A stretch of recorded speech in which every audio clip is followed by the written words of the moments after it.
हिंदू भी कह रहे हैं कि जुड़ रहे हैं और भी कास्ट के, दलित कास्ट के भी जुड़ रहे हैं, तो ओवैसी के साथ और कौन जुड़ रहा है? अभी सर हमारे साथ हैं, उनसे सीधा जानेंगे कि क्या विचार के सहित इस बार यहाँ पे अलीगढ़ के अंदर भी वो दहाड़े हैं। अलीगढ़ की जनता और तमाम मुस्लिम नेता भी जब यहाँ खड़े होंगे समाज पार्टी से, तो कैसे उनको रिझा पाएंगे? क्या लगता है, क्या रणनीति है अलीगढ़ के लिए?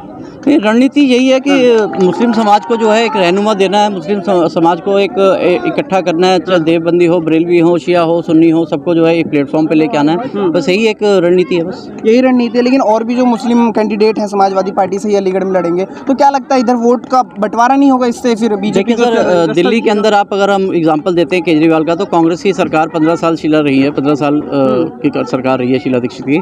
जब पब्लिक को जब उखाड़ के फेंकना होता है तो वो कोई कैंडिडेट नहीं देखती है, कोई मुस्लिम हिंदू सिख नहीं देखती है, वो अपना काम करती है।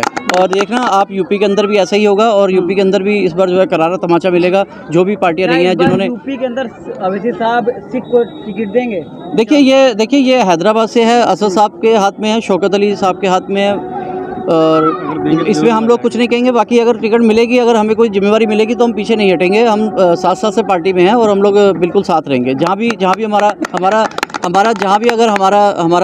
काम है, हम अपना काम करेंगे। आज भी रैली में देखा गया कि हाँ बात तो सबकी करते हैं, लेकिन बोलते हैं कि मुसलमान एक हो जाओ, तो वो वाली बात जो बार बार वो टारगेट करते हैं कि मुस्लिम एक हो जाओ, तो वो कैसे मतलब लोग मान लें कि हाँ हिंदू? देखिए सर, सिख एक हैं, क्रिश्चियन तो बहुत कम है, वो भी एक हैं, वो भी संडे के संडे अपने गिरजाघर जाते हैं।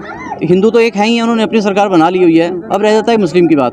जब मुस्लिम अपनी एक नहीं होंगे, अपनी सरकार नहीं बनाएंगे, तो उनकी जो है आने वाली नस्लें जो है बददुआएं देंगी, उनको जो है उनको गालियां पड़ेंगी कि हमारे दादा परदादाओं ने क्या किया उस समय, जब सभी कौमें अपने लिए अपने काम कर रही थी। बार बार इसके दो मतलब हो जाए सर। एक होने का मतलब होता है कि देखिए अब काफ़ी सारे मुस्लिम कैंडिडेट आ जाते हैं, उसमें जो है कई बार आदमी भटक जाता है, सोचता है कि यार ये भी मुस्लिम है, ये मेरा काम करेगा। लेकिन उनके पीछे उनकी जो पीछे है वो उनकी जो पीछे सोच है वो बनिए वाली सोच है, वो पंडितों वाली सोच है, वो ब्राह्मणों वाली सोच है। अगर आपके कायद अगर आपकी मजहब को पहचानते होंगे, आपके मदरसे को पहचानते होंगे, आपकी परेशानियों को पहचानते होंगे, आपकी बहन बेटियों की परेशानियों को जानते होंगे, तो वो बहुत अच्छा काम कर पाएंगे बनिस्बत की किसी और पार्टी के मुकाबले। तो लोगों का ये भी कहना है कि ज़्यादा भड़काऊ भाषण इनका हो जाता है, लगता नहीं कि हाँ हमारे बीच में रहेंगे बाद में अगर कुछ हो जाता है तो। नहीं सर, भड़काऊ भाषण नहीं है, ये सिर्फ एक मैसेज दिया जा रहा है। उनको बताना पड़ता है कि किसी भी कौम को जगाने के लिए उसको जो है उसको झंझोड़ना पड़ता है। जब एक कौम सो जाती है तो उसको पानी की छींटे मारने पड़ते हैं, उसको झंझोड़ना पड़ता है, तभी वो उठता है। तो उसको कौम को जगाने की काम कर रहे हैं, और कुछ ऐसा कुछ नहीं है। और कहा जाता है कि एक तरफ अखिलेश को ये गिलाते हैं, वहीं से कहते हैं कि उनको हमारा साथ देना पड़ेगा, तो कैसे देखते हैं अभी आप? देखिए जो देगा, हमारे में कहावत है ना, जो आए तो वेलकम, नहीं तो भीड़ कम। जो आएगा तो ठीक है, नहीं आएगा तो उसकी बदकिस्मती होगी। लेकिन मुझे लगता नहीं कि असद साहब को किसी की जरूरत है, किसी की। वो अकेले में बैरिस्टर हैं और अकेले में वो काबिल हैं। 545 में एक ही ऐसा एक पार्लियामेंट के अंदर शहर है जो संविधान के अकॉर्डिंग बात करते हैं और संविधान के अकॉर्डिंग ही लाना चाहते हैं सबको। जिसकी जितनी संख्या भारी उसकी उतनी हिस्सेदारी। ताबेदारी मुर्दाबाद, हिस्सेदारी जिंदाबाद। हमें हिस्सेदारी चाहिए। लेकिन इस तरह बोला तो जाता है, लेकिन तमाम इतनी बड़ी पार्टी है, 20 साल से अगर देखा जाए तो समाजवादी ही मुस्लिम को लेकर चल रही है, तो लोग इतनी जल्दी कैसे हट जाएंगे? हाँ, बिल्कुल सही कह रहे हैं आप। हमारे पास विकल्प ही नहीं था। हमारे बुजुर्ग घुटनों पे गिर चुके थे क्योंकि विकल्प नहीं था। हमें तो यही होता था रुक जाओ, कोई सरपरस्त आया नहीं। अब ईश्वर ने, भगवान ने, अल्लाह ने ऐसा हमारे अंदर लीडर पैदा कर दिया कि अब हम अपने दूल्हे की बारात लेके जाएंगे, इनको हमारी बारात में चलना पड़ेगा। अब हम दुल्हन लाएंगे और दहेज लाएंगे, इनकी बारातों में नहीं जाएंगे। समाजवादी वाले कहते हैं अगर आजम खां जेल से भी चुनाव लड़ेंगे तो भी जीत जाएंगे। अभी इतनी इनकी वैल्यू नहीं है उत्तर प्रदेश की। क्यों जीत जाएंगे? अब ये दिमाग से निकालने मुलायम सिंह, अखिलेश यादव बेवकूफ नहीं है आजम खां जी।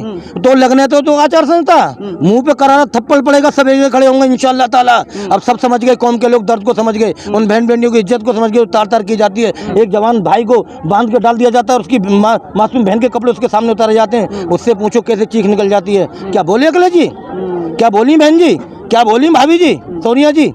बोले तो अकेले बैरिस्टर बोले, जिन्होंने न कोई वोट लिया, न नोट लिया, न सपोर्ट ली, और सारे गरीब मजदूरों की बात करने वाला इस पूरे भारत में एक ही लीडर है, असदुद्दीन ओवैसी। अच्छा, आपने इतनी तारीफ कर दी, ठीक है।